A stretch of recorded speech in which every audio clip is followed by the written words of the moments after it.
जन्माद्यस्य यतोऽन्वयादितरतश्चार्थेष्वभिज्ञस्वराट् तेने ब्रह्महृदाय आदिकवये मुह्यन्ति यत्सूरयः तेजो वारिमृदां यथा विनिमयो यत्र त्रिसर्गो मृषा धाम्ना स्वेन सदा निरस्तकुहकं सत्यं परं धीमहि। ओम ब्रह्मादिभ्यो ब्रह्मविद्या संप्रदाय कर्तृभ्यो वंश ऋषिभ्यो महद्भ्यो नमो गुरुभ्यः सर्वोपप्लवरहितः प्रज्ञानघनः प्रत्यगर्थो ब्रह्मैवाहमस्मि नारायणं पद्मभवं वसिष्ठं शक्तिंच तत्पुत्र पराशरंच व्यासं शुकं गौडपदं महान्तं गोविंद योगीन्द्रमथास्य शिष्यं श्रीशंकराचार्यमथास्य पद्मपादं च हस्तामलकं च शिष्यं तं तोटकं वार्तिककारमन्यान् अस्मद्गुरोन् सन्ततमानतोऽस्मि। श्रुतिस्मृतिपुराणानाम् आलयं करुणालयं नमामि भगवत्पादं शङ्करं लोकशङ्करं शङ्करं शङ्कराचार्यं केशवं बादरायणं सूत्रभाष्यकृतौ वन्दे भगवन्तौ पुनः पुनः। ईश्वरो गुरुरात्मेति मूर्तिभेदविभागिने व्योमवद्व्याप्तदेहाय दक्षिणामूर्तये नमः। कविश्रेष्ठाय गुरवे श्रीगोदातीरवासिने विठ्ठलांग्रिविलीनाय गणुदासाय ते नमः। काल आपण जो विषय बघितला त्याच्यामध्ये दहराकाशासंबंधी होता. दहराकाशाच्या बद्दल समारोप करताना तिथे असं म्हटलं आहे की जो पुरुष ब्रह्मभावाला प्राप्त झालेला आहे तो ब्रह्म दहराकाशात राहतं, म्हणून ब्रह्मभाव प्राप्त झालेला पुरुष हा दहराकाशात राहतो असं म्हणता येत नाही.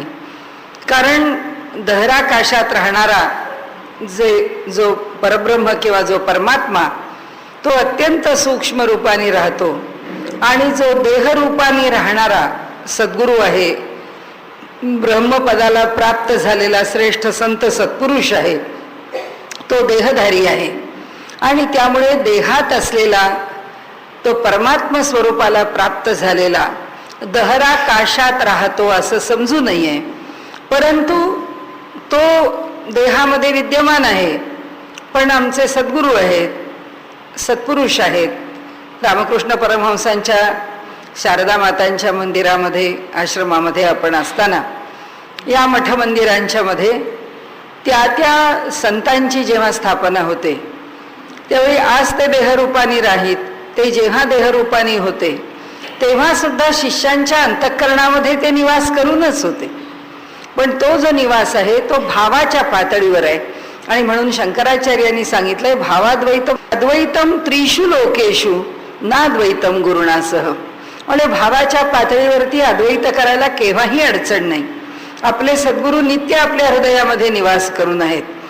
पण म्हणाले क्रियाद्वैतम, प्रत्यक्ष लौकिकामध्ये सद्गुरू उपस्थित आहेत तर ते आमच्या हृदयात कसे निवास करतील? भावानी ते तेव्हाही निवास करतील, पण प्रत्यक्षात ते कधीच निवास करणार नाहीत. त्यामुळे ते म्हणतात की क्रियाद्वैतम न करहचित अद्वैतम त्रिषु लोकेषु. या तीनही लोकांच्या बरोबर जरी आमच्या अंतःकरणामध्ये अद्वैत निर्माण झालं, एवढा जरी आमचा भाव एकरूपतेचा झाला तरी गुरूंच्या बरोबर अद्वैत कधीच होऊ शकत नाही. गुरु गुरु आहेत आणि शिष्य शिष्य आहेत. भावाद्वैतम सदा कुर्यात क्रियाद्वैतम न करहचित. क्रियेच्या पातळीवर अद्वैत होऊ शकत नाही.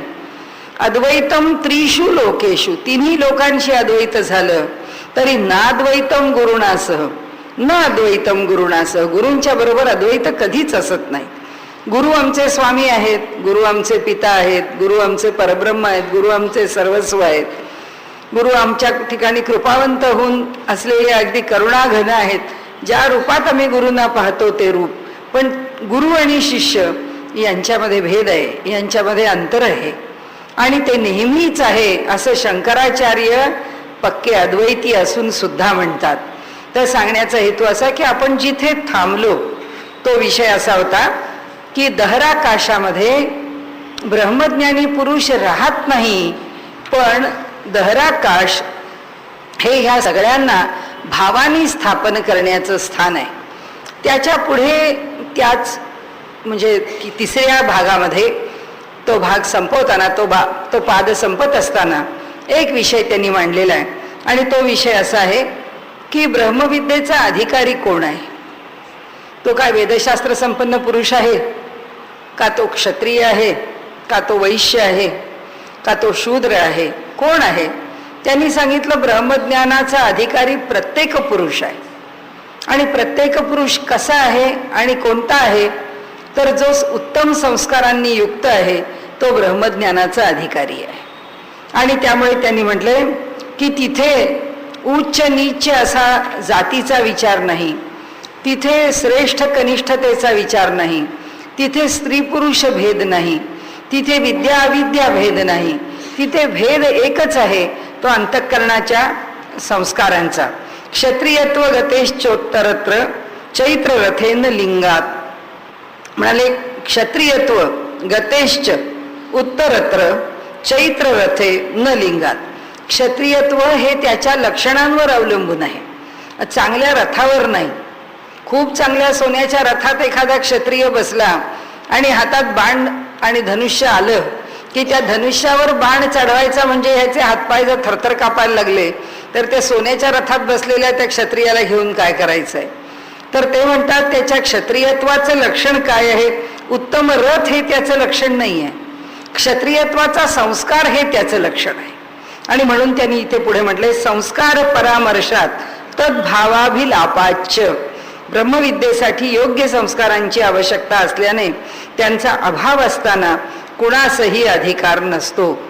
मग तो कोण आहे, तो ज्ञानी आहे, तो क्षत्रिय आहे, तो वैश्य आहे, तो सेवाभावी आहे, तो स्त्री आहे, तो पुरुष आहे, तो बलवान आहे.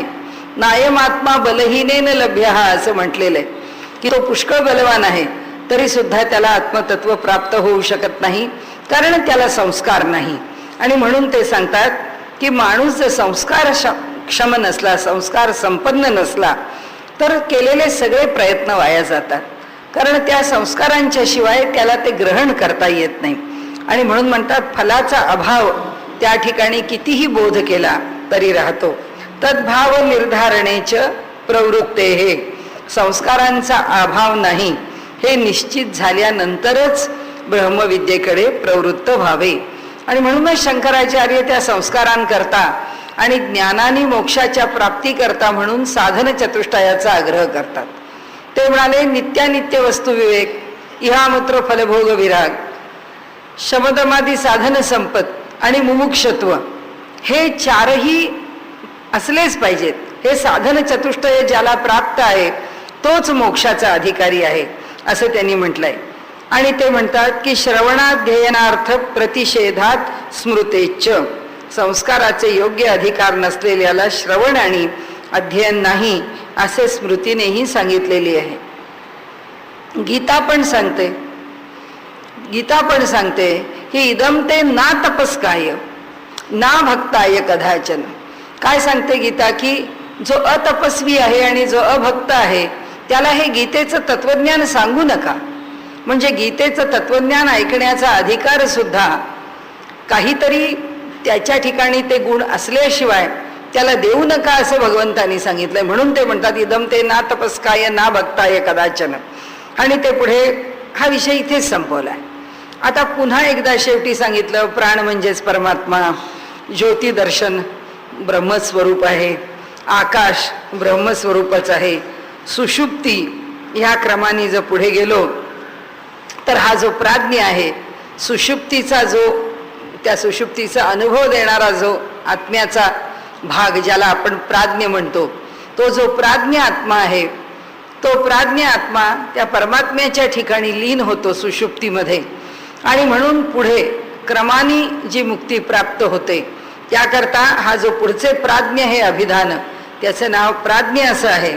आणि ईश म्हणजे परमात्मा कशाकरता कसा हृदयात निवास करतो आणि हा जीवात्मा परमात्म्याच्या ठिकाणी प्रवेश करून कसा राहतो आणि मग परब्रह्माचं स्वरूप काय असतं, त्या तुर्यगात्म्याचं स्वरूप काय असतं, हे त्या प्राज्ञावरून आम्हाला समजतं.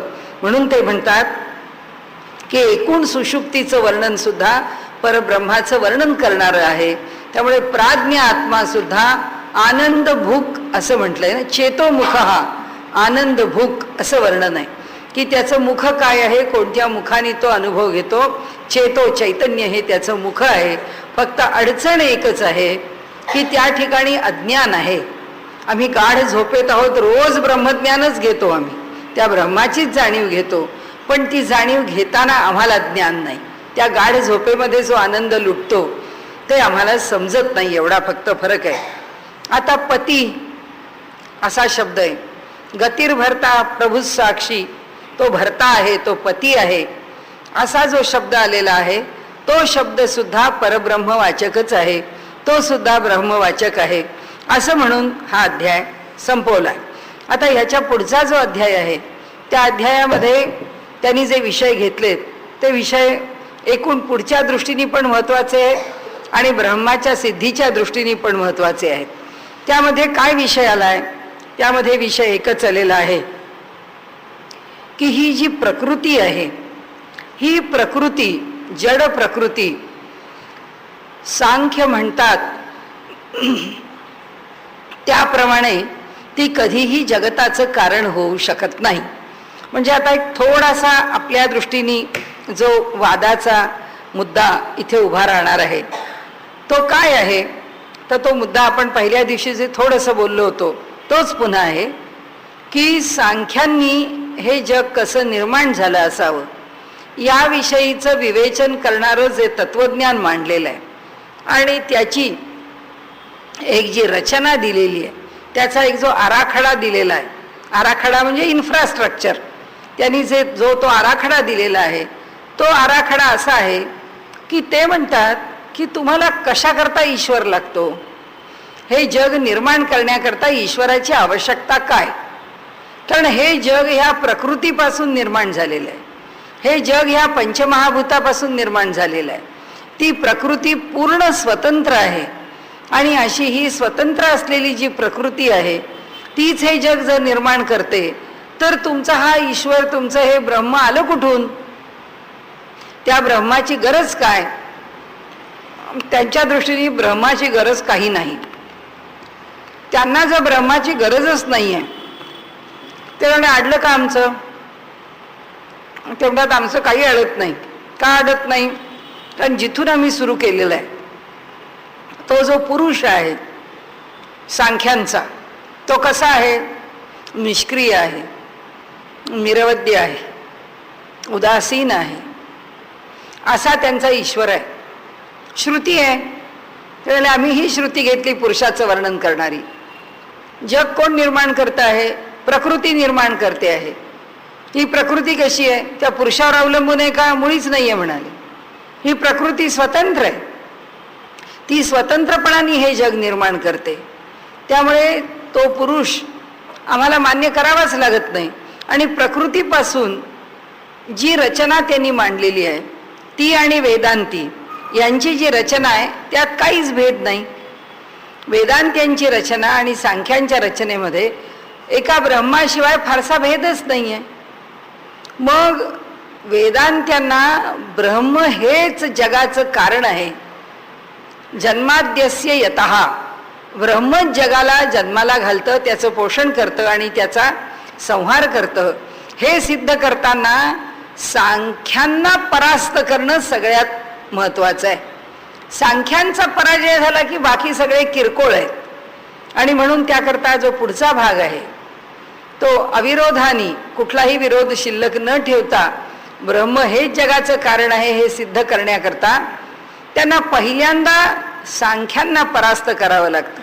त्यांना पहिल्यांदा सांख्यांचा पराजय करावा लागतो. त्यांना पहिल्यांदा सांख्य हे कसे चुकताहेत चैतन्याचा विचार न करता ते त्यांना सिद्ध करून दाखवावं लागतं. त्याची सुरुवातच मुळी हा विषय ब्रह्माच्या सिद्धीमध्ये येणारच आहे, पण तो येताना सुद्धा त्यांनी या पहिल्या 3 भागामध्ये घातलेला नाही आहे. हा जो चौथा भाग आहे त्या चौथ्या भागाची सुरुवात करताना त्यांनी असं म्हटलेलं आहे की अनुमानिकम अपि एकेशामिति चेन्न शरीर रूपक विन्यस्त गृहीतेर दर्शयती च. अनुमानाने सिद्ध होणारी अशी जी सांख्यांची प्रकृती, तिला सुद्धा काही वेदमंत्रांमध्ये प्रकृतीचा वाचक असलेल्या अव्यक्त शब्दाच्या उपयोगामुळे आधार आहे असे मानू नये, कारण तेथे रूपकामध्ये आलेले जे शरीर तेच अव्यक्त शब्दाने घेतलेले आहे. हे काय प्रकरण आहे? हे प्रकरण असं आहे की सांख्यांचं दर्शन सुरू झालं की पुरुष प्रकृती, हे झाल्यानंतर त्या दर्शनाला सुरुवात जिथून होते ते अव्यक्त आहे. तर ज्याला अव्यक्त त्यांनी म्हटलेलं आहे ते अव्यक्त काय आहे ह्याची इथे निश्चिती करायची आहे, ह्याचं इथे निर्धारण करायचं आहे की ते अव्यक्त ही प्रकृती आहे असं म्हणतात. त्या अव्यक्ताच्या करता ती प्रकृती स्वतंत्र आहे आणि त्या प्रकृतीपासून निर्माण झालेलं जे अव्यक्त आहे त्या अव्यक्तापासून पुढे जगाची निर्मिती आहे असं ते म्हणतात. त्यांनी इथे जे वापरले ना, काही वेदमंत्रांमध्ये प्रकृतीचा वाचक असलेल्या अव्यक्त शब्दाच्या उपयोगामुळे आधार आहे असे मानू नये. प्रकृतीचा वाचक म्हणजे काय? जे अव्यक्त आहे ते प्रकृतीच्याच कक्षेत आहे. ते कसं प्रकृतीच्या कक्षेत आहे ते आता आपण उलट बघूया. आता काय, हा जो स्थूल देह आहे हा आमचा अन्नमय देह आहे. ह्याच्या आत सूक्ष्म देह आहे, तो प्राणमय देह आहे. त्याच्या आतमध्ये आपल्याकडे अध्यात्माच्या दृष्टीने 4 देहांचा विषय सांगितलेला आहे. ते 4 देह कोणते आहेत? स्थूल देह, सूक्ष्म देह, कारण देह आणि महाकारण देह. तर महाकारण देह आपण आतापर्यंत पुन्हा पुन्हा चर्चा केली की त्या वैकुंठामध्ये जेव्हा हे श्रेष्ठ सत्पुरुष संत महंत ब्रह्मवेत्ते ब्रह्मज्ञानी जेव्हा तिथे राहतात तेव्हा ते ज्या देहानी राहतात त्या देहाला महाकारण देह असं म्हणतात. हे तिथे स्पष्ट झालं. आता त्याच्या अलीकडे आलो की कारण देह म्हणजे काय आहे? कारण देह म्हणजे असं आहे, आता आपण आणखीन उलटे खाली येऊ. त्याच्या खाली सूक्ष्म देह आहे, त्याच्या खाली स्थूल देह आहे. आता उलट्या क्रमाने आपण उलटे जाऊ. स्थूल देह आम्हाला दिसतो आहे. ज्यावेळी मनुष्याला जेव्हा केव्हा या देहाचा त्याग करावा लागतो, केव्हा तरी करावाच लागतो. हा देह काही आम्ही अमरपट्टा घेऊन आलेलो नाही आहे. त्यामुळे ह्या देहाचा जेव्हा त्याग होतो तेव्हा काय शिल्लक राहतं? त्यांनी सांगितलंय जेव्हा ह्या देहाचा आम्ही त्याग करतो तेव्हा जे शिल्लक राहतं हा स्थूल देह गेला. मग राहिला तो कोणता? सूक्ष्म देह राहिला. तो व्यक्त आहे का? तो व्यक्त नाही आहे, तो अव्यक्तच आहे, म्हणजे तो न दिसणारा आहे. त्या सूक्ष्म देहाचं काम काय आहे? त्या सूक्ष्म देहाचं काम असंच आहे की ह्या स्थूल देहाला काम म्हणजे त्याचे गुणधर्म काय आहेत असं म्हणू पाहिजे तर, किंवा ते काय कार्य करू शकतो असं म्हणू, त्याचं सामर्थ्य काय आहे असं म्हणू. या सगळ्याचं उत्तर आपल्याला असं देता येतं की जसं आम्हाला इथे डोळे आहेत, या डोळ्यांना डोळे बिघडले तर चष्मा लागतो, पण सूक्ष्म देहातले डोळे बिघडायचा प्रश्नच नाहीये. त्या सूक्ष्म देहातल्या डोळ्यांना दृष्टी आहेच, त्या सूक्ष्म देहातल्या कानांना श्रवण आहे, त्या सूक्ष्म देहातल्या हात पाय ज्ञानेंद्रिय कर्मेंद्रिय पंचप्राण मन बुद्धी आणि अहंकार हे सगळं त्याच्या ठिकाणी आहे. म्हणजे जसा स्थूल देह आहे तसाच सूक्ष्म देह आहे. 5 ज्ञानेंद्रिय, 5 कर्मेंद्रिय, 5 प्राण आणि मन बुद्धी आणि अहंकार, हे असे मिळून 5 × 1 15 आणि 3 18 किंवा मन बुद्धी अहंकार आणि चित्त असं म्हणून 19 अशी ही तत्व एकत्र झाली की तो सूक्ष्म देह होतो. मग ह्या सूक्ष्म देहाने काय करता येतं? हा सूक्ष्म देहाला त्याच्या त्याच्या पापपुण्याप्रमाणे त्याला स्वातंत्र्य आहे.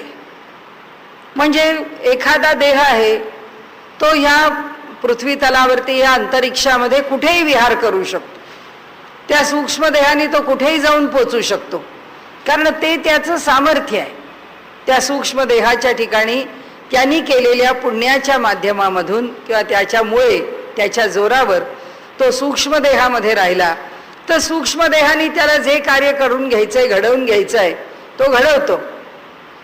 अगदी वाईट आहे उदाहरण, पण ते जास्त पटणार आहे. म्हणून एखाद्या माणसाचा एखाद्या माणसानी अगदी पूर्णपणे 100% खबरदारी घेऊन खून केला, त्याला मारून टाकलं, त्यांनी कुठल्याही प्रकारचा पुरावा शिल्लक ठेवला नाही, तरी सुद्धा त्या व्यक्तीला शिक्षा व्हावी असं ज्याचा खून झाला आहे त्याला जर वाटत असेल तर तो बरोबर निर्माण करतो परिस्थिती आणि तो त्याच्याकरता पुरावे उपलब्ध करून देतो. आपल्याकडे म्हण आहे किंवा बोललं जातं की खुनाला वाचा फुटली की तो कितीही गुप्तपणे केलेला असो, तो कितीही मौनाने केलेला असो, तो किती खबरदारीने केलेला असो, सावधपणाने केलेला असतो, त्या सगळ्या गोष्टी जुळवून आणण्याचं काम कोण करतं? ज्या देहाला ते कष्ट झालेले आहेत आणि जो त्या सूक्ष्म देहात राहून त्याच्याकरता काही करू शकत नाही, कारण त्याला त्या देहाच्या मर्यादा आहेत. पण सूक्ष्म देहाला काही स्वातंत्र्य पण आहे. जे स्वातंत्र्य आहे त्या स्वातंत्र्याचा लाभ घेऊन तो कुणाच्या अंतःकरणामध्ये जाऊन त्याला प्रेरणा देऊन काही परिस्थिती निर्माण करून कुठे क्वचित त्याला दर्शन देऊन त्याला जे करायचंय तर तो सूक्ष्म देह करून घेतो आणि तो त्याच्याकरता ती परिस्थिती निर्माण करून देतो. त्या सूक्ष्म देहातून त्याला जर एखादं कार्य करून घ्यायचं असेल तर तो कार्य करून घेतल्याशिवाय राहत नाही.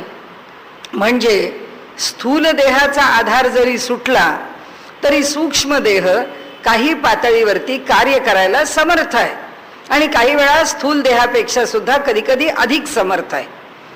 आता म्हणजे न दिसणारा अव्यक्तच आहे पण सूक्ष्म देह आहे, त्याचे गुणधर्म भिन्न आहेत आणि ज्याला कारण देह म्हटलेला आहे तो कारण देह आणि यात वापरलेला जो अव्यक्त शब्द आहे ते दोन्ही एकच आहे. ते दोन्ही काय एक आहे? तो जो कारण देह आहे, आता त्या कारण देहामध्ये या सूक्ष्म देहासारखं 5 ज्ञानेंद्रिय, 5 कर्मेंद्रिय, पंचप्राण, मन, बुद्धी, अहंकार, चित्त असतं की नसतं? असतं. पण ते कसं असतं? ते जसं एका लहानशा बीमध्ये सगळं साठवून ठेवावं तसं ते साठवून ठेवलेलं असतं. म्हणजे एवढा मोठा वडाचा वृक्ष त्या वडाच्या खसखशी एवढ्या बीमध्ये असतो की नाही? असतो. कारण शेवटी वडाचं झाड कशातून निर्माण होतं? त्या एवढ्याशा खसखशी एवढ्या बीतनं एवढा मोठा वटवृक्ष निर्माण होतो. म्हणजे त्याचे सगळे गुणधर्म त्या एवढ्याशा खसखशी एवढ्या बीमध्ये सामावलेले आहेत. पण कसे आहेत ते आता वापरण्यासारखे कुठेतरी आविष्काराला आलेत का? नाही. जसं एखाद्या आंब्याची कोय आहे, कुठलाही झाड आहे, त्या झाडाचं जसं बी आहे तसे ते बीज भावाला आलेले असतात आणि ते जे बीज भावाला आलेले असतात ते बीज भावाला आलेलं असं हे सगळं सृष्टीचं रूप कुठे राहतं तर ते त्या अव्यक्तामध्ये राहतं. म्हणजे सृष्टी आता चालते, हे ब्रह्मांड कार्यरत आहे, याच्यामध्ये आपल्यासारखे स्थूल देह आहेत, आपल्यापेक्षा कितीतरी पटीने अधिक प्रमाणामध्ये सूक्ष्म देह आहेत, ते त्यांचे विहार करतायत. आता अशी एक परिस्थिती निर्माण झाली की हे ब्रह्मांड आता नष्ट व्हायची वेळ आली, यातलं काही शिल्लक राहणार नाही. मग या ब्रह्मांडातलं पुढे जे काही पुन्हा कार्यरत होण्यास योग्य आहे त्या सगळ्याचं काय होतं? ते सगळं बीज भावाला जातं. आता धरून चला जीवात्मा आहे की माझा जीव आहे, की ह्या ब्रह्मांडाचं आयुष्य अब्जावधी वर्षांचं आहे, पण ह्या अब्जावधी वर्षांमध्ये सुद्धा माझ्या जीवाच्या ठिकाणचं अज्ञान नष्टच झालं नाही. त्यामुळे हा जो जीव आहे हा जीव ज्ञानी झालाच नाही, हा जीव त्या ब्रह्मभावाला प्राप्त झालाच नाही. तो जो ब्रह्मभावाला जर प्राप्त झालाच नाही तर तो जीवभावालाच आहे अजून. म्हणजे तो चक्रा फक्त स्थूलदेह सूक्ष्मदेह असा करत राहिलेला आहे. आता हे ब्रह्मांड नष्ट होणार आहे, हे सगळं काही त्या परमात्म्याच्या ठिकाणी प्रविशंती, त्याच्यामध्ये प्रवेश करणार आहे आणि तिथे जाऊन सामावून राहणार आहे. मग तिथे जेव्हा जाऊन सामावून राहतं तेव्हा तो जो जीवात्मा आहे तो कोणत्या स्वरूपामध्ये तिथे जाऊन सामावतो, तर तो त्या बीजभावाला येतो. आणि तो जो जीवात्मा आहे तो बीजभावाला येऊन त्या परमात्म्याच्या ठिकाणी प्रवेश करून राहतो. असं ते सगळं जे जे म्हणून पुन्हा जन्म घेण्याकरता उन्मुख आहे, उत्सुक आहे, केव्हाही जेव्हा वेळ येईल तेव्हा. पण तोपर्यंत त्यांनी कुठे राहावं, जेव्हा त्याला असं काही मंडल नाही, त्याला असं जेव्हा ब्रह्मांड नाही, तेव्हा ते कुठे राहतं, तर तेव्हा ते त्या कारण देहामध्ये राहतं. म्हणजे आमचा जो कारण देह आहे तो कसा आहे, तो बीजभावाला आलेला आहे. आणि त्या कारण देहानी अव्यक्तामध्ये तो बीजभावाला जाऊन राहतो. हा कारण देहाला राहणं हा बीजभाव आहे. आणखी दुसऱ्या बाजूने आपण बघू, एक खूप मोठा सामाजिक कार्यकर्ता आहे, अगदी मनापासून तो कार्य करतो आहे. आणि ते सर्व कार्य करताना तो म्हणतोय, बघा तो तुमचा ईश्वर वगैरे आम्हाला काही माहीत नाही, आम्ही काही परमेश्वर शरण होऊन, किंवा ही सगळी लेकरं परमेश्वराची आहेत आणि मीही परमेश्वरांनीच जे काही मला दिलं आहे, जे काही गुण आहेत, जी काही माझी इच्छा आहे, त्यामुळे मी जे काही करतो आहे ते सगळं परमेश्वराचंच आहे. म्हणजे मीही परमेश्वराचं लेकरू आहे आणि तीही सगळी परमेश्वराची लेकरं आहेत. आणि त्यामुळे मी जे समाजकार्य करतो आहे ते माझं कार्य नाही आहे, ते ईश्वराचं कार्य आहे.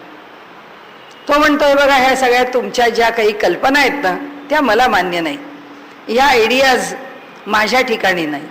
मला काय वाटतं किंवा मी काय करतो, तर तो असं म्हणतो की हे बघा हा समाज आहे, या समाजामध्ये जे दुःख आहे, विवेकानंदांनी सुद्धा शब्द वापरलाय, हा जो दरिद्री नारायण आहे, महात्मा गांधींनी शब्द वापरलाय दरिद्री नारायण. असे ह्या श्रेष्ठ पुरुषांनी नारायणाचं दर्शन त्यांना जेव्हा ह्या दारिद्र्याच्या रूपामध्ये झालं, अत्यंत वाईट स्थितीमध्ये झालं, तेव्हा ते म्हणाले की ह्या दरिद्री नारायणाची सेवा केली पाहिजे आणि त्याला त्याचं उत्थान केलं पाहिजे. ही भूमिका झाली. दुसरा समाजसेवक काय म्हणतो, हे बघा मला समोर दुःख समाजसेवक पण नको, आपण बौद्ध तत्वज्ञान समजू. बौद्ध तत्वज्ञान काय सांगतं, तुमचा ईश्वर वगैरे त्याच्याशी आम्हाला काही घेणं देणं नाही, आम्हाला आत्ता कशाशी घेणं देणं आहे.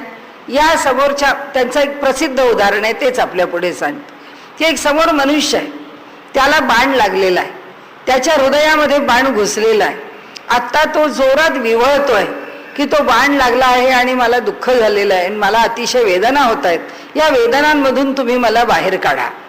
आता त्या वेदनातून त्याला बाहेर काढायचं तर तुम्ही जर तत्वज्ञानी म्हणायला लागलात हृदय कुठे आहे, मग त्या हृदयातून बाण काढायचा का नाही काढायचा, मग त्याला वेदना झाल्या काय झालं,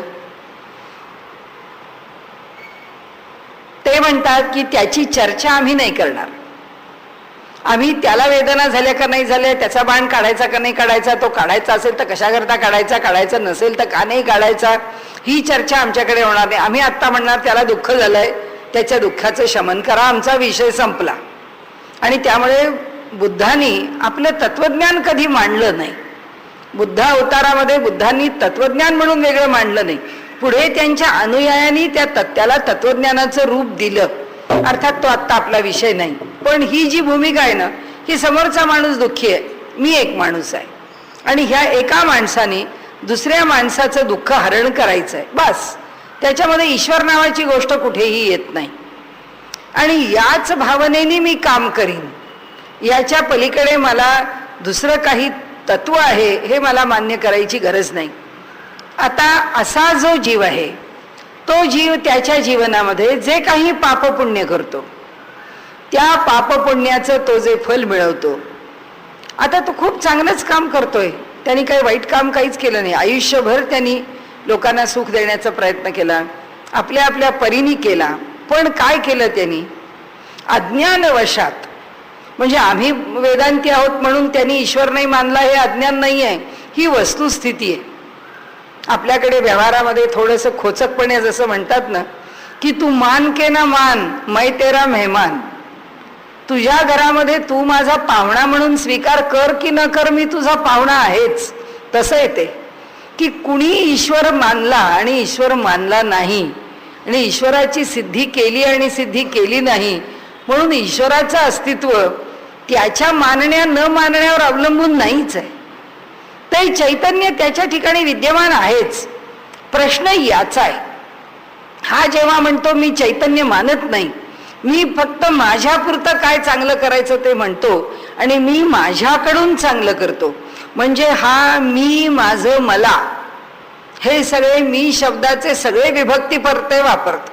या सगळ्या विभक्ती प्रत्ययामध्येच बोलतो. त्याचा ईश्वराचा अपमान केला म्हणून याचा तोटा झाला का असं मुळीच नाही. ईश्वराचा कशानेही अपमान होत नाही आणि ईश्वराचा कशानेही मान वाढत नाही, कारण तो वाढवणारे आम्ही कोण. याचा काय तोटा होतो, हा त्या अहंकाराचं ओझं आपल्या अंगावर घेतो आणि त्या अहंकाराच्या ओझ्याने एका अज्ञानामध्ये कार्य करतो की हे करणारा मी आहे, हे करणारा मी आहे, हे करणारा मी आहे. पण त्याच्या मनात आयुष्यात कधीही असं येत नाही की माझ्यापेक्षा काही समर्थ असू शकतो. वास्तविक पाहता एक अनुमान नक्की येतं की मी बुद्धिमान आहे असं त्याला वाटलं, मी सेवाभावी आहे असं त्याला वाटलं, मी चांगला आहे असं त्याला वाटलं, तर एक गोष्ट निश्चित आहे, माझ्यापेक्षा अधिक सेवाभावी कुणीतरी असणारच आहे, माझ्यापेक्षा अधिक बुद्धिमान कुणीतरी असणारच आहे, माझ्यापेक्षा अधिक चांगला विचार करणारा कुणीतरी असणारच आहे. असं मनावर न घेता जे करणारा आहे तो मीच आहे ह्या भावनेने तो अहंकाराने अज्ञानामध्ये पडतो आणि त्या अज्ञानामुळे त्यांनी केलेलं कार्य कितीही चांगलं असलं तरी त्याला मिळणारी अंतिम गती कोणती आहे, त्याला मिळणारी अंतिम गती अव्यक्त आहे. त्या अव्यक्तात जाऊन पडून राहतो, दुसरीकडे कुठेही जात नाही, त्याला त्याच्या पुढची गतीच नाही. कारण त्याच्या अहंकारामध्ये, अविद्येमध्ये, शंकराचार्यांच्या तत्वज्ञानाप्रमाणे गेलो तर ती अविद्या आहे. अव्यक्ताच्या ठिकाणी अविद्येच्या कक्षेमध्ये येणारे जीवभावाला गेलेले किंवा जीवभावात असलेले असे जे चैतन्याचे अंश आहेत किंवा स्वरूप आहे ते त्या अव्यक्तामध्ये राहतं.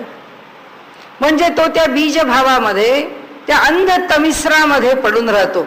ईशावास्य उपनिषदांनी म्हटलंय की जे अविद्येची उपासना करतात ते त्या अंधतमिश्रामध्ये पडून राहतात आणि त्याच्या पुढे आता आमच्यासारखा एखादा शहाणा आहे, त्याला काय वाटतं की मी उपनिषद वाचली, मी लोकांना उपनिषद सांगावी, मला जे कळलं तेवढं लोकांना सांगावं.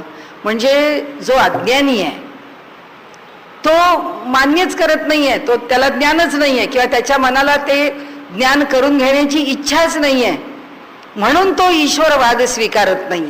तो म्हणतो काय मी आहे, माणसं आहेत, मला जे दिसतं आहे हे जग एवढाच मी विचार करतो, याच्यामध्ये मी ईश्वराचा विचार करत नाही. हा काय म्हणतो, हा म्हणतो अहो मी ब्रह्मसूत्र वाचली आहेत, मी उपनिषद वाचली आहेत, मी गीता वाचली आहे, मला माहिती आहे की ईश्वराचं स्वरूप काय आहे. मला ते सांगायची वेळ आली तर मी अगदी लोकांना चांगलं विशद करून सांगेन, लोकांना कोणत्या ग्रंथात काय लिहिलंय ते मी दाखवून देईन. पण एवढं सगळं बघून सुद्धा, हे सगळं वाचून सुद्धा, याचं आकलन करून घेऊन सुद्धा तो पुन्हा त्या ईश्वरावर पूर्ण विश्वास ठेवतच नाही. आणि जो हा अज्ञानी म्हणून ठेवत नाही आणि ह्याला आता समजलंय काय स्वरूप आहे ते समजून सुद्धा ज्याच्याकडनं ठेवला जात नाही, अवघडच आहे. पूर्णपणे ईश्वर शरण होणं अवघड आहे. जो ईश्वर शरण होत नाही आणि जो आपल्याच अहंकाराने आपलं जीवन पुढे नेतो तो ते काय म्हणतात, तो त्याच्याही पेक्षा अधिक घोर अंधतमिश्रामध्ये जाऊन पडतो. कारण तो अज्ञानी तरी आहे, हा ज्ञान करून घेऊन अज्ञानापेक्षा अज्ञानी वागतोय. आपल्याला आता ह्याच्याशी संबंध नाही आहे तत्वज्ञानाशी, आपला संबंध कशाशी आहे, ते अव्यक्त प्रकरण काय आहे. आपल्याकडे जसं कॉम्प्युटरमध्ये त्या बास्केटमध्ये आपण सगळं जे काही आलंय ते ठेवून देतो, आपण म्हणतो आता हे सगळं डिलीट करून काढून नाहीये टाकायचं, राहू दे, पण तिथे डस्टबिनमध्ये जाऊन पडू दे. तसं हा परमेश्वरापर्यंत पोचत नाही. बरं आता सूक्ष्म आणि स्थूल ह्या दोन देहातून पलीकडे गेलाय, कुठे जाऊन अडकून पडलाय, त्या अव्यक्तामध्ये अडकून पडला. तो तिथे अडकून पडतो, त्याला गती नाही. ती गती का नाही, अज्ञान म्हणून गती नाही. अज्ञानामुळे तो गतिहीन होतो. म्हणजे अव्यक्त हे स्थान कशाचं आहे? अव्यक्त हे स्थान ते म्हणतात की ह्या संबंध प्रक्रियेमध्ये, या जगाच्या निर्मितीच्या प्रक्रियेमधली एक जागा आहे की ज्या ठिकाणी जीवाला पुढचा जन्म घेईपर्यंत, ज्याला इन्क्युबेशन पिरियड म्हणतो, की त्या काळामध्ये तिथे पडून राहावं लागतं. जसं आपल्या भागवतामध्ये वर्णन केलेलं आहे की भगवंतानी नारा नावाच्या जलामध्ये शयन केलं आणि एखाद्या भोपळ्यासारखा, हे आमचं जे ब्रह्मांड आहे, एखादा भोपळा तयार करावा तसं तयार केलं. सेल्फ सफिशियंट युनिट तयार झालं. एक ब्रह्मांड नावाचं, ब्रह्माने निर्माण केलेलं अंडच आहे ते, म्हणून ते ब्रह्मांड आहे. तर ते त्यांनी अंड निर्माण केलं आणि त्या समुद्राच्या पाण्यात त्या नारा नावाच्या जलामध्ये टाकून दिलं आणि आयानं शयन करत बसलेला आहे. तो तिथे राहतोय, निवास करतोय. आता ते टाकून दिलं, किती दिवसाकरता त्याची मर्जी, हजारो वर्ष राहील तसं त्या पाण्यावरती. जसा भोपळा तरंगत राहतो तसं ते जे ब्रह्मांड आहे ते शेकडो वर्ष, हजारो वर्ष, कोट्यावधी वर्ष राहील तरंगत. जेव्हा त्याला वाटेल की अरे ह्याच्यातून आता विश्वाची निर्मिती व्हावी, तेव्हा तो काय करील? तेव्हा ते ब्रह्मांड फोडील, त्याची शकल होतील आणि त्याची शकल झाली की त्या ब्रह्मांडाचा जो भाग आहे, मग तो पृथ्वीलोक आहे, मग ते सगळे सूर्यमाला आहेत, मग ते सगळं त्याच्यातून निर्माण होत जाईल आणि त्याच्यामध्ये अंतरिक्ष, स्वर्ग, पृथ्वी, पाताल, त्याच्या पलीकडे असं हे सगळं काही निर्माण होईल. सांगण्याचा हेतू काय झाला की ही जी सृष्टी निर्मितीची प्रक्रिया आहे, या सृष्टी निर्मितीच्या प्रक्रियेमध्ये ईश्वराला मान्य केल्याशिवाय ती प्रक्रिया होऊ शकत नाही असं वेदांती म्हणतो. आणि सांख्य काय म्हणतात की प्रकृतीच हे सगळं निर्माण करणारी आहे आणि त्यामुळे ती प्रकृती स्वतंत्र आहे. तिला त्या परमात्म्याची काही जरुरी नाही. तिला जे निर्माण करायचं आहे ती करील. आणि म्हणून ते सांगतात, अहो आम्ही तुम्हाला दाखला देतो. दाखला कशाचा देतो? ये एष सुप्तेषु जागर्ति कामम कामम पुरुषो निर्निर्माणः निर्मिमाणः तदेव शुक्रम तद ब्रह्म तदेव अमृतम उच्यते. म्हणजे तस्मिन् लोकाः श्रिताः सर्वे तद नात्येति कश्चन एतद्वैतत् एतद्वैतत्. म्हणजे काय ते म्हणतात की य एष सुप्तेषु जागर्ति कामम कामम पुरुषो निर्मिमाण. म्हणाले हा जो आहे ना की हे सगळं जे जग आहे, य एष ज्याच्या ठिकाणी सुप्तेषु हा सुप्त रूपामध्ये, जागर्ती कामम कामम म्हणाले की ज्याच्या त्याच्या कर्माप्रमाणे, त्या त्या कर्माप्रमाणे त्याला तो पुरुष निर्माण करतो. आणि तो कसा करतो? तोच हाच असा सुप्त रूपामध्ये राहिलेला. म्हणाले जागृत जो हा जीवांच्या कर्मानुसार हा नाना प्रकारांनी हे ते जीव निर्माण करतो आणि अनेक प्रकारचे भोग निर्माण करण्याकरता ही सगळी सृष्टी निर्माण करतो. तोच परमात्मा तदेव शुक्र, तोच परमात्मा शुक्र म्हणजे निर्मल आहे, शुभ्र आहे, तेच ब्रह्म आहे. त्याच्यानंतर तेच अमृत तत्व आहे. आणि म्हणाले तस्मिन् लोकाः श्रिताः, तो ह्या सगळ्या लोकांना आश्रय बनून राहिलेला आहे. हे सगळे लोक त्याच्यात आश्रय घेऊन राहिलेले आहेत. सर्वे तदु नात्येति कश्चन, कुणीही त्याला ओलांडून जाऊ शकत नाही. कालचाच आपला विषय आहे. आता काय सांगितलं पुन्हा? ते म्हणतात की प्रलयकाली म्हणजे य एष सुप्तेषु, प्रलय कालामध्ये सगळं काही सुप्त रूपाला जातं. सुप्त रूपाला कुठे जाऊन राहतं? अव्यक्तामध्ये जाऊन राहतं. ते आता काही व्यक्त नाही आहे. प्रलयाचा काल आल्यानंतर यातलं काही दिसणार नाही. ते सगळं अव्यक्तामध्ये जातं. अव्यक्त ही परमात्म्याची त्या प्रक्रियेतली एक पायरी आहे. तिथे जाऊन हे सगळं राहतं. ये एष सुप्तेषु जागर्ति, सगळं जग सुप्त झालं, सगळं ब्रह्मांड सुप्त झालं, पण जागा कोण राहिला? तो एकटा. य एष सुप्तेषु जागर्ति, जो सुप्त स्थितीला ब्रह्मांड गेल्यावर सुद्धा जो एकटा एक जागा राहतो. तसाच कामम कामम पुरुषो निर्मिमाणः, आणि त्याच्या त्याच्या कर्माप्रमाणे तो तशी तशी त्याला बघण्याकरता सृष्टी निर्माण करून देतो. म्हणजे आपल्याला तशा तशा घरात जन्माला घालतो. आपल्याला जर दारिद्र्याचा भोग घ्यावा लागणार असेल तर आपण दारिद्र्य अशा वातावरणामध्ये जन्माला येतो, दारिद्र्यात जन्माला येतो. आपल्याला जर भगवंताला श्रीमंतीचा उपभोग द्यायचा असेल तर श्रीमंत स्थितीत जन्माला घालतो. विद्येला अनुकूलता द्यायची असेल तर ती देतो, संगीताला द्यायची असेल तर ती देतो. म्हणजे थोडक्यात काय, तो जो परमात्मा आहे तो हा सुप्तेषु जागर्ती, हे त्याचं पहिलं विशेष. हे जग जेव्हा काहीही नाही अशा सुप्त भावाला गेलेलं आहे तेव्हा जागृत असा कोण असतो, तो एक असतो. दुसरं त्याचं स्वरूप कसं आहे, त्या परब्रह्माचं स्वरूप त्यांनी वर्णन केलेलं आहे. शुक्र आहे, ब्रह्म आहे, अमृत आहे.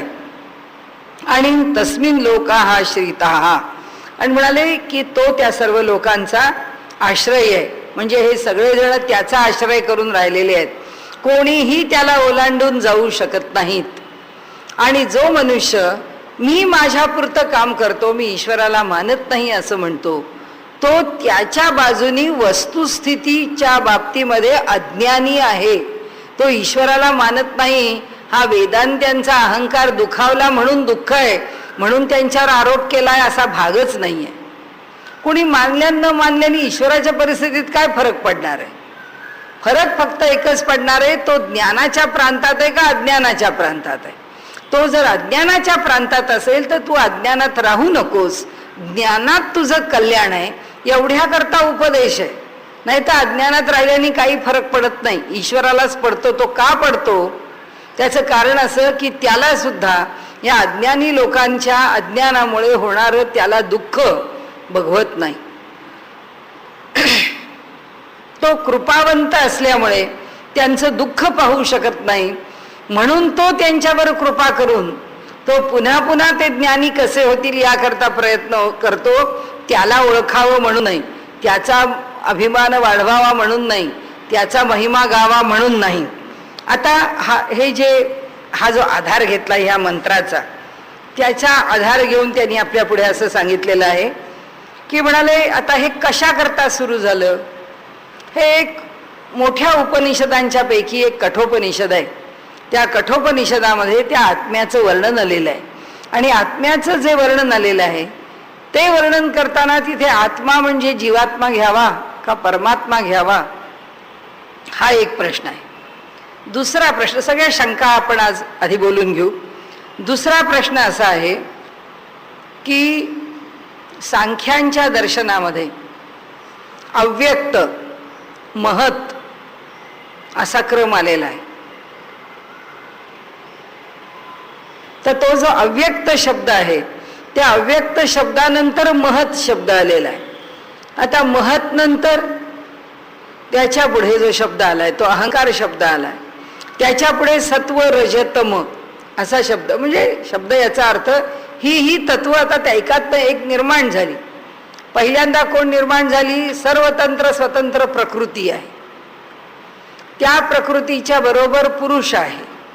पुरुष म्हणजे चैतन्य आहे, मानावंच लागेल, कारण चैतन्याशिवाय व्यवहार होत नाही आणि प्रकृती पुरुषाला निर्माण करू शकत नाही. पण ते म्हणतात की प्रकृती इतकी स्वतंत्र आहे आणि इतकी समर्थ आहे की समजा तिने शेळी जन्माला घातली, शेळी जन्माला आली किंवा ती आता आईच्या पोटात आहे असं म्हणू की शेळीच्या त्या पिल्लाकरता ते पिल्लू जन्माला आलं की त्या मातेच्या ठिकाणी दूध आहेच. म्हणजे ते पिल्लू जन्माला येताना प्रकृतीचं सामर्थ्य असं आहे की ती प्रकृती ते पिल्लू जन्माला येताना त्याच्या ठिकाणी दूध निर्माण करते. आता ही अडचण का आहे त्यांना सांगायला ही अडचण एकाच कारणाकरता आहे की जड प्रकृती या जगाला निर्माण करते असं म्हणायचं, पण चैतन्याशिवाय हे जग व्यवहार करत नाही हे तर आपल्याला दिसतं आहे. मग दिसणारी वस्तुस्थिती वेगळी आहे आणि आम्ही म्हणतो तो सिद्धांत वेगळा आहे.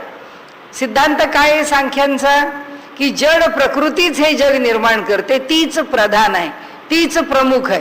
वेदांती काय म्हणतो? काय ब्रह्मदेव, ब्रह्मांड किंवा ब्रह्म हे जे सगळे शब्द आहेत, जगदाधार, जगदीश, जगत, जीवात्मा हे जे सगळे शब्द आहेत, हे सगळे कुणाचे वाचक आहेत? सगळे ब्रह्माचे वाचक. हे सगळे ब्रह्माचं कर्तृत्व आहे. हे काय म्हणतात? हे सगळं काही ब्रह्म वगैरे काही नाही आहे. ही सगळी सर्वतंत्र स्वतंत्र प्रकृती आहे. आणि ती प्रकृती काय करते? हे सगळं निर्माण करते. ती कसं निर्माण करते, ती काय निर्माण करते, ह्याचं खूप खोलात जरी नाही गेलं तरी एवढं बघता येतं की ती जी प्रकृती आहे त्या पुरुषाशी कशी जोडली जाते. त्याला त्यांनी काय म्हणजे वाटेल ते दृष्टांत देऊन त्यांनी असं म्हटलंय की जड आणि चेतन आपोआप जोडले जातात. जसं मातेच्या उदरामध्ये तो गर्भ आहे, त्या गर्भाला चैतन्य किंवा त्याचे ठोके 5व्या महिन्यात सुरू झाले, त्याचे ठोके 4थ्या महिन्यात सुरू झाले, असं जर घडलं त्या गर्भाच्या बाबतीत, याचा अर्थ असा की या प्रकृतीने जेव्हा तो जीव चेतन होण्याला, चैतन्यमय होण्याला योग्य बनवला, त्यावेळी चैतन्य त्याच्यामध्ये आपोआप निर्माण झालं. पण ते आपोआप कुठून आलं? प्रश्न हा आहे. त्यांच्या मते आपोआप आहे. मग ते जर आपोआप निर्माण झालं तर ते आपोआपच नष्ट झालं का? त्याला उत्तर नाही आहे. मग ते जर त्याच्या ठिकाणी चैतन्य आपोआप निर्माण झालं तर मग भिंतीत का नाही ते आपोआप निर्माण झालं? केव्हा तरी इथे निर्माण व्हायला हवंय. ते लोखंडात का नाही आपोआप निर्माण झालं? ते जलात का नाही आपोआप निर्माण झालं? ते भूमीत का नाही आपोआप निर्माण झालं? तर ते तसं झालं नाही.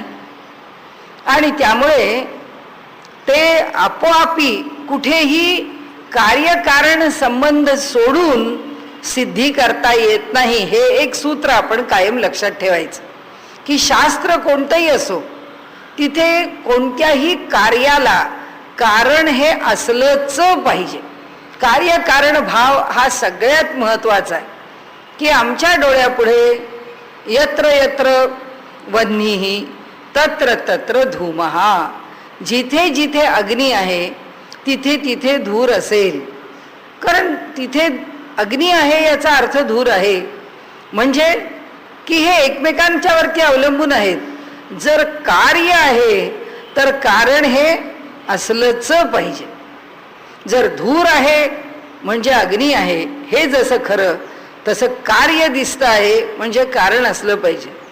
अमेरिकेमध्ये प्रेसिडेंटच्या टेबलवरती जगामध्ये बघायला मिळणार नाही असा, अगदी आमच्या रत्नागिरीत सुद्धा आमच्या डोळ्याला दिसणार नाही असा आंबा जर प्रेसिडेंटच्या टेबलवरती सकाळच्या ब्रेकफास्टला ठेवलेला आहे, तर प्रेसिडेंटनी विचारलं किंवा प्रेसिडेंटला कोणी विचारलं की अहो हा आंबा कसा काय मिळाला, हा आंबा कुठून आला, तर त्यांना सांगावं लागेल की हा जो आंबा आहे हा अल्फान्सो मँगो ही काही अमेरिकेची निर्मिती नाही आहे.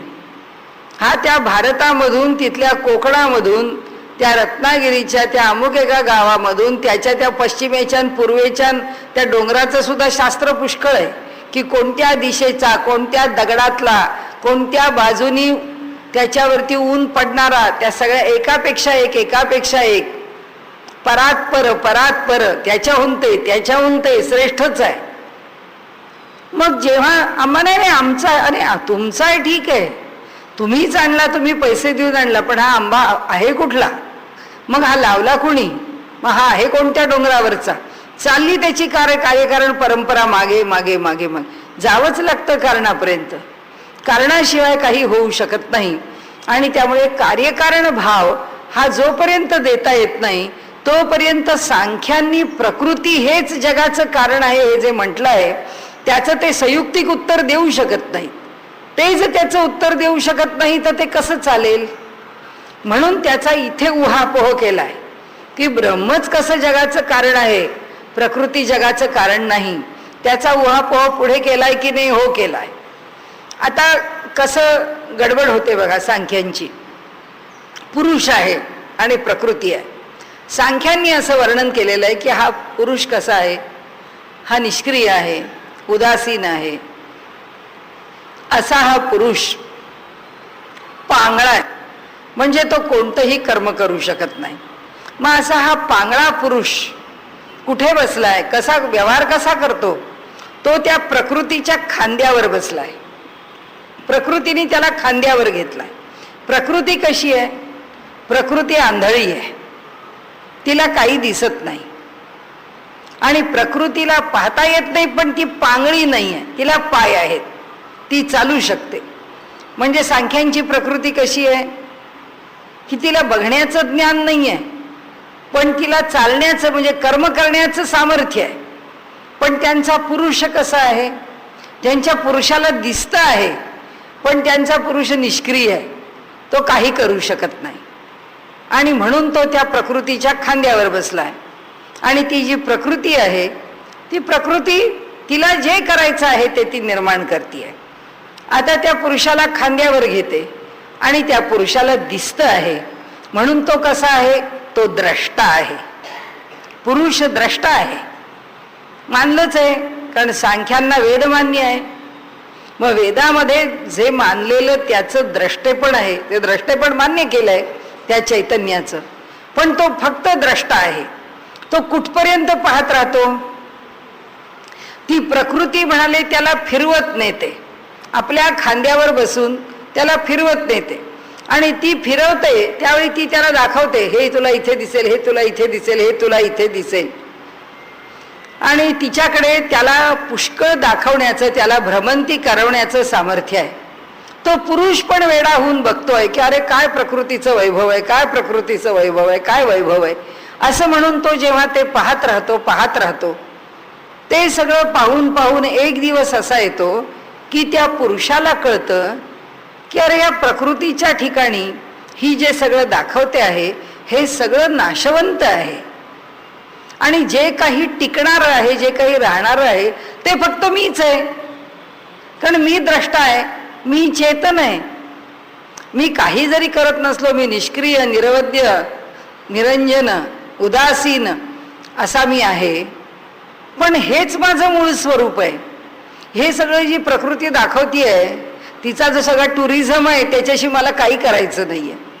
तिच्याबरोबर मी पुष्कळ प्रवास केले, पण म्हणाले ह्या प्रवासाने काही मिळालं नाही.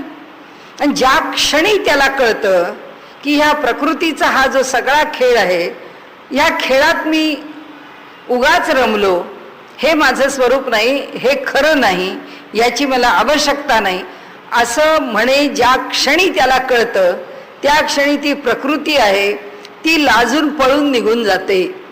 म्हणजे त्या पुरुषाच्या समोर ती प्रकृती शिल्लकच राहत नाही. त्या पुरुषाच्या दृष्टीने ती प्रकृती संपून जाते. ती प्रकृती संपून जाते हे वेगळ्या अर्थाने, वेगळ्या प्रकाराने आणि वेगळ्या स्वरूपामध्ये योगदर्शनामध्ये त्याची सिद्धी केली आहे. प्रकृती लीन हा असं ज्यांना मूळ स्थिती प्राप्त झाली आहे, म्हणजे जे आपल्या मूळ अवस्थेला पोचले आहेत, तदा द्रष्टुहु स्वरूपे अवस्थानम, तो जो द्रष्टा आहे तो आपल्या मूळ स्थितीला प्राप्त झालाय. म्हणजे त्याला त्याचं मूळ स्वरूप कळलेलं आहे, त्याला ज्ञान झालंय त्याच्या मूळ स्वरूपाचं. ते ज्ञान झाल्यामुळे काय झालं? बाकीची सगळी गोष्टी सुटून गेल्या. काय शिल्लक राहिलं? केवल स्थिती शिल्लक राहील. केवल काय आहे? त्याचं द्रष्टेपण. केवल काय आहे? त्याची ज्ञान ही स्थिती. केवल काय आहे? त्याची चैतन्य ही स्थिती. केवल स्थिती आहे. केवल स्थिती प्राप्त होणं, त्या स्थितीचं नाव काय आहे? त्या स्थितीला कैवल्य असं म्हणतात. म्हणून मोक्षाला कैवल्य हा एक योगशास्त्रातला वेगळा शब्द आहे की केवल स्थितीला प्राप्त झालेला. आणि मग त्या केवल स्थितीला प्राप्त झालेला जो द्रष्टा आहे तो जेव्हा पुन्हा जन्म घेऊन इथे येतो, असा ज्ञानेश्वरांसारखा सत्पुरुष, त्याला आम्ही कैवल्याचं लेणं म्हणतो. लेणं म्हणजे अलंकार, की ज्या ठिकाणी ज्या चैतन्याने केवल अवस्था प्राप्त केली तेच जीव चैतन्य, आता जीव चैतन्य राहिलं नाही, ते परमात्म स्वरूप केवल अवस्थेला प्राप्त झालं, पण कारणवशात ते पुन्हा काही देह घेऊन इथे उभं राहिलं, म्हणून ते कैवल्याचं लेणं आहे. पांडुरंग आहे जी केवल स्थिती आहे ब्रह्माची, पण त्यांनी पांडुरंग नावाचं रूप धारण केलं. त्या निर्गुण निराकार परमात्म्याने त्या अशा काळ्याभोर दगडामधून विटेवर उभा राहून कमरेवर 2 हात ठेवून तो उभा आहे आणि वाट पाहतोय भक्तजनांची. तर हे जे रूप आहे ते काय आहे? कैवल्यावर चढवलेलं लेणं आहे. लेणं म्हणजे अलंकार. म्हणजे जी केवल स्थिती आहे ती केवल स्थिती आम्ही नाही पाहू शकत, पण ती केवल स्थिती जर आकाराला आली तर मात्र तिचा अनुभव घेऊ शकतो. तो अनुभव संतांच्या रूपाने घ्यायला मिळतो, तो आनंद किंवा अनुभव परमात्म्याच्या रूपाने घ्यायला मिळतो. आता ही केवल स्थिती ह्या सांख्यांच्या ठिकाणी, त्या प्रकृतीच्या ठिकाणी कोणत्या प्रकाराने अनुभवाला येते? प्रकृतीच निघून जाते. आता जी प्रधान आहे, जी प्रमुख आहे, ती जर पळून गेली, लपून गेली, नष्ट झाली, अदृश्य झाली आणि केवल स्थितीला प्राप्त झाल्यानंतर तिचं जर प्रयोजनच नाही उरलं तर दर्शनाचं स्थान काय उरलं? त्या दर्शनाला आधार काय उरला? काहीच नाही उरला. ज्याच्या आधारावर दर्शन, आता समजा प्रकृतीच्या आधारावरच जर दर्शन उभं राहिलं आहे आणि प्रकृतीच जर त्या पुरुषासमोरून लपून पळून जाते, म्हणजे तीच जर नाश पावते, तर ती कशी जगाला निर्माण करते जी स्वतः नष्ट होते ती? म्हणजे त्याला आधार नाही. आमचं ब्रह्म असं आहे का की जो ब्रह्मज्ञानी पुरुष झाला त्याबरोबर ब्रह्म पळून जातं, लपून जातं?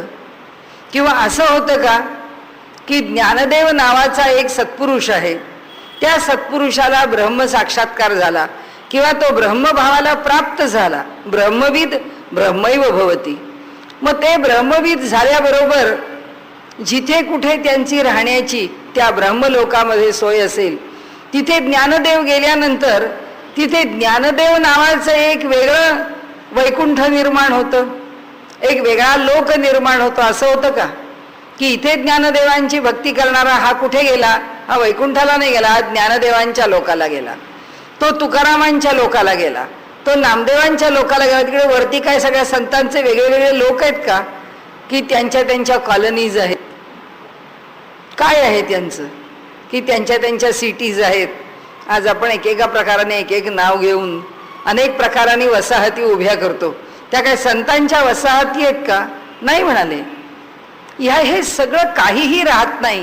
ते एकटं एक ब्रह्म शिल्लक राहतं आणि तेच आदी अंती शिल्लक राहतं. जे सुरुवातीला आहे तेच शेवटी पण आहे. मग यांची जर प्रकृती सुरुवातीला आहे की जी या जगाला निर्माण करते, ती प्रकृती शेवटी का नाही शिल्लक राहत? शेवटी का तो फक्त द्रष्टा राहतो? ती का पळून जाते? प्रकृतीला पळून जाण्याचं कारण काय? तिला लपण्याचं कारण काय? तिला लाजण्याचं कारण काय? तिला प्रयोजन नाही म्हणून तिला अदृश्य होण्याचं कारण काय? काही कारण नाही आहे. याचा अर्थच असा की जे दर्शन उभं राहिलं आहे ते चुकीच्याच पायावर उभे राहिलं आहे. त्यांना जे सांगायचं आहे की हे सांख्य हे आमचे प्रधान मल्ल आहेत आणि इथे निराकरण कशाचं केलंय? महत शब्दाचं निराकरण केलंय, पुरुष शब्दाचं निराकरण केलंय, अव्यक्त शब्दाचं निराकरण केलंय. त्यामुळे आता शेवटी सुद्धा आपण 1-2 वाक्य बोलून आजचा विषय संपवूया की परब्रह्मापासून प्रकृती किंवा त्याची माया किंवा त्याला तुम्ही ज्या ज्या नावाने संबोधायचं असेल त्यांनी त्या नावाने त्याला संबोधावं. तिला मग शक्ती म्हणावं, तिला कुंडलिनी म्हणावं, तिला कोणत्याही रूपामध्ये जगदंबा म्हणावं, तिला पार्वती म्हणावं, तिला ज्या रूपामध्ये स्वीकारायचं आहे त्या रमा म्हणावं. मध्वाचार्यांनी तिला रमा म्हटलेलं आहे. अशा प्रत्येक आचार्यांनी राधा म्हटलेलं आहे, निंबार्काचार्यांनी. ते स्वरूप कोणतंही असावं, ती कोणत्याही रूपामध्ये असू दे, पण त्या परब्रह्माच्या नंतर इथे ती प्रकट आहे. कोण? ती एक अवस्था की ज्या अवस्थेमध्ये ईश्वराची शक्ती प्रकट होते. मग वेदांतामध्ये त्याला काही नाव द्यावं. त्याच्यानंतर अव्यक्त आहे. त्या अव्यक्तामध्ये हे सगळं जे काही जन्माला घालायचं आहे त्या सगळ्या झाडाझुडांची सुद्धा बीज आहेत. या सगळ्या समुद्र, पर्वत, नद्या, नाले सगळ्यांची बीज आहेत. आमच्या जीवांची बीज आहेत. ही सगळी जड आणि चेतन सृष्टी बीजभावानी तिथे आहे. जेव्हा निर्माण करायची आहे तेव्हा ती प्रकट होते. तोपर्यंत ती बीज भाव. आता आपल्याला सोपं आहे आजकाल, सगळ्याचं मायक्रो फिल्मिंग करता येतं.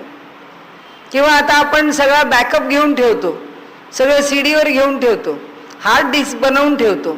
कशाकरता बनवतो? की सगळं आमच्याकडे डेटा नोंदून ठेवलेला आहे, आमच्याकडे डाटा आहे, सुरक्षित आहे. तसाच भगवंत त्या अव्यक्तामध्ये त्याचा डाटा सुरक्षित ठेवतो. त्यांनी सुरक्षित ठेवून दिलेलं आहे सगळ्यांना. तो म्हणतो काय तुमचे आमचे हिशोब वेगळे करावेच लागत नाही, त्या ठिकाणी सुरक्षित आहे. मग त्या अव्यक्तानंतर काय आहे? महत आहे, अहंकार आहे, आणि त्याच्यानंतर सत्व, रज आणि तम आहे. त्या सत्व, रज आणि तमाच्या ठिकाणी जोपर्यंत साम्यावस्था आहे, संतुलन आहे, समत्व आहे, तोपर्यंत जगाची निर्मिती नाही होऊ शकत. आणि जेव्हा त्याच्यातलं संतुलन जे आहे ते बदलतं, ते संतुलन बदलणं त्याला काय म्हणतात? तारतम्य. व्यवहारात आपण तारतम्य शब्द वेगळा वापरतो आहोत, जरा काही तारतम्य आहे की नाही. तत्वज्ञानामधलं तारतम्य वेगळं. तरतमता म्हणजे तारतम्य. तरतम होतं म्हणजे कमी जास्त. आजकालच्या भाषेमधला पॉप्युलर शब्द म्हणजे 19-20 असं होतं. ते सगळं सारखं राहत नाही, ते 19-20 होतं. म्हणजे सत्व, रज आणि तम यांच्यामध्ये कदाचित सत्व जास्त असेल, तम कमी असेल, रज जास्त असेल, कुठे तम जास्त असेल, हे दोन कमी असतील. आणि जेव्हा हे तारतम्य निर्माण होतं तेव्हा सृष्टी निर्माण होते. तोपर्यंत ह्या सृष्टीची स्थिती अव्यक्त असते. म्हणजे आज ह्याच्यातली जे जवळजवळ जे पुढचे 5-7 सूत्र आहेत, त्या 5-7 सूत्रांचा जो विषय आहे तो आपण इथे स्पष्टीकरण ह्या रूपामध्ये बघितला. आणि उद्या बघताना कठोपनिषदामध्ये ही कशा करता आत्ता आपण चर्चा केली त्याचं उत्तर आता आपण उद्या बघणार, की त्यांना कशाला उत्तर द्यायचं आहे आणि कोणता सिद्धांत इथे सिद्ध करून दाखवायचा आहे, आत्मा कोण, जीवात्मा कोण, वगैरे वगैरे, त्याचा विचार आपण उद्या करू.